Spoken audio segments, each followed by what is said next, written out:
think the vibe from the players and the coaches is perfectly fine. Are they disappointed? Sure. But I don't think that will have any impact on the game. I do think the fan base is very upset. Judging by the people that I've spoken to, judging by the amount of people that was at the pep rally yesterday, the numbers aren't great. I know Ole Miss was allocated 3,500 tickets. I don't know how many of those they sold. I don't know if they sold out. I just know what the allocation was. And they were not going to open up the upper decks at Everbank Stadium. That is not unusual. They've only opened up the upper decks per a Gator Bowl official once, and that was against when South Carolina played Notre Dame. And so they will not open up the upper decks, but they're going to utilize the lower bowl. Look, Jacksonville is not an easy place to get to for Mississippi. As State fans know and as Ole Miss fans know, it's hard to get here. There's no direct flights.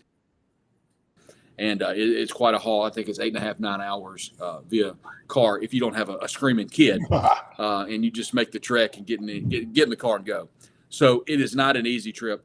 But I expect the fans that are here will be loud and proud. But Stephen, I would be untruthful if I didn't say that the fan base feels a pretty big, significant level of disappointment. That's a hard question because I think this is the best team that Duke's played this year, and that's I think.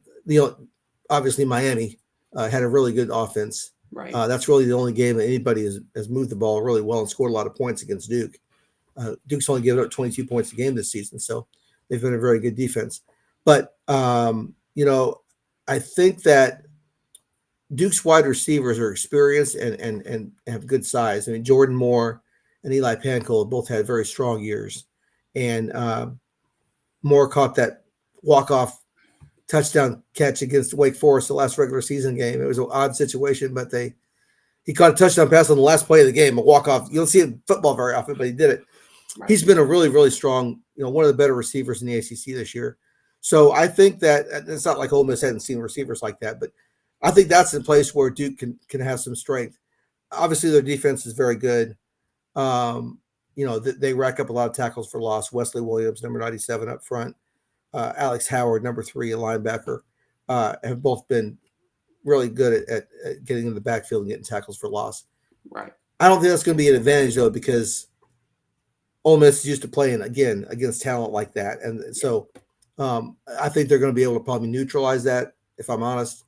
So, but I think at wide receiver, I do think that Moore and Pankow can make some plays, can get some separation and get open. It's a matter of if Beelan can get them the ball.